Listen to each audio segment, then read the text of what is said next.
Hi all, my name is Kshitij Sahu and welcome to Gate Q. तो यार ये programming का क्वेश्चन गेट 2015 में पूछा गया था।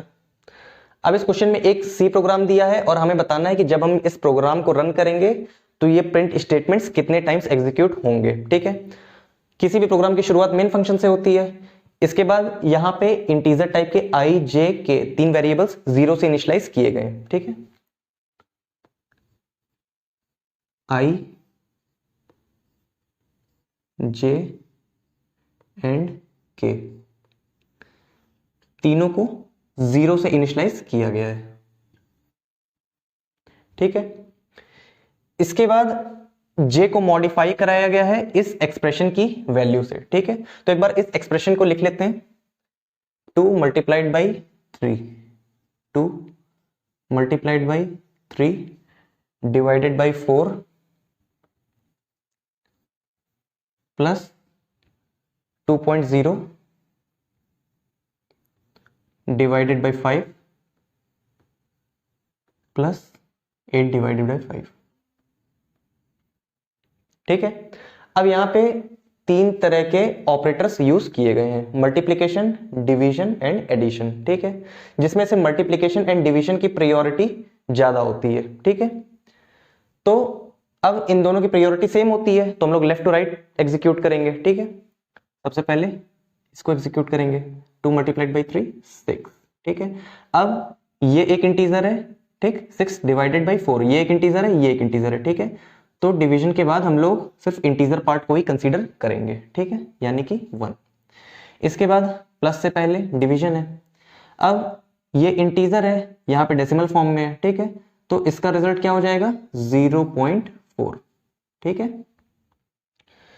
इसके बाद यहां पे डिवीजन है। ठीक, ये भी इंटीजर, ये भी इंटीजर, तो हम लोग सिर्फ इंटीजर पार्ट कंसीडर करेंगे, यहां पे 1 हो जाएगा। ठीक, अब तीनों को जब ऐड कर देंगे हम लोग तो जो फाइनल रिजल्ट होगा वो होगा 2.4। ठीक है, यानी कि j वेरिएबल की वैल्यू 2.4 से मॉडिफाई हो जाएगी, लेकिन j तो इंटीजर टाइप का है तो हम लोग सिर्फ इंटीजर पार्ट कंसीडर करेंगे, यानी कि j की वैल्यू मॉडिफाई हो जाएगी सिर्फ 2 से। ठीक है, इसके बाद अब इस स्टेटमेंट को एक बार लिख लेते हैं। ठीक है, k minus is equal to minus minus j, इसका मतलब k is equal to k minus minus minus j। ठीक है, अब पहले यहां पे j को डिक्रीमेंट कराया गया है। ठीक है, j को डिक्रीमेंट कराया गया है तो इसकी वैल्यू 1 हो जाएगी, इसकी वैल्यू 1 हो। ठीक, इसके बाद यहाँ पे k की क्या वैल्यू है 0। ठीक, 0 माइनस 1 माइनस 1। ठीक, यानी कि k मॉडिफाई हो जाएगा -1 से। ठीक है, अब इसके बाद यहां पे फॉर लूप लगाया गया है। i की वैल्यू होगी 0 1 2 3 4। ठीक है, 0 से 4 तक, तो i की वैल्यू हो जाएगी 0 1 2 3 4। ठीक है, अब यहां पे स्विच केस यूज किया गया है। एक्सप्रेशन क्या है i प्लस के, i प्लस के। ठीक है, अब सॉल्व करते हैं। जब i 0 होगा तो i प्लस के की वैल्यू क्या हो जाएगी 0 माइनस 1, यानी कि -1। ठीक है, यहाँ पे -1 आ जाएगा। अब केस चेक करेंगे, -1 वाला तो कोई केस है नहीं तो डिफॉल्ट वाला केस एग्जीक्यूट हो जाएगा। ठीक है, यानी कि एक बार प्रिंट स्टेटमेंट एग्जीक्यूट होगा। ठीक, i इज इक्वल टू 0 के लिए प्रिंट स्टेटमेंट एक बार एग्जीक्यूट होगा। ठीक है, इसके बाद i is equal to 1, i is equal to 1 के लिए i प्लस के की वैल्यू क्या हो जाएगी 1 माइनस 1 0। ठीक है, अब 0 वाला भी कोई केस नहीं है, यहाँ पे फिर से डिफॉल्ट वाला प्रिंट स्टेटमेंट एग्जीक्यूट हो जाएगा, तो फिर से 1 टाइम्स प्रिंट स्टेटमेंट एग्जीक्यूट होगा i इज इक्वल टू 1 के लिए। ठीक, अब i इज इक्वल टू 2 पे आते हैं। i प्लस के की वैल्यू 2 माइनस 1 यानी कि 1। ठीक है, अब यहाँ पे केस 1 प्रेजेंट है।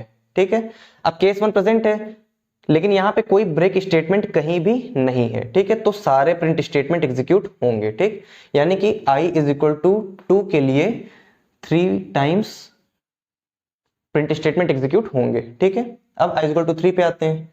3 माइनस 1 2। ठीक, अब केस 2, ये वाला प्रिंट स्टेटमेंट एग्जीक्यूट होगा। फिर कहीं भी ब्रेक स्टेटमेंट नहीं है तो सारे प्रिंट स्टेटमेंट एग्जीक्यूट होंगे, ठीक है। यानी कि i इज इक्वल टू 3 के लिए 3 टाइम्स प्रिंट स्टेटमेंट एग्जीक्यूट होगा। i इज इक्वल टू 4 पे आते हैं, 4 - 1 3, ठीक। केस 3 चेक करते हैं। केस 3 ये प्रिंट स्टेटमेंट एग्जीक्यूट होगा, लेकिन यहाँ पे ब्रेक नहीं है तो ये भी प्रिंट स्टेटमेंट एग्जीक्यूट होगा। यानी कि i इज इक्वल टू 4 के लिए 2 टाइम्स प्रिंट स्टेटमेंट एग्जीक्यूट होगा, ठीक। अब इनका सम क्या है, 1 + 1 + 3 + 3 + 2 10, ठीक। तो option A is correct answer.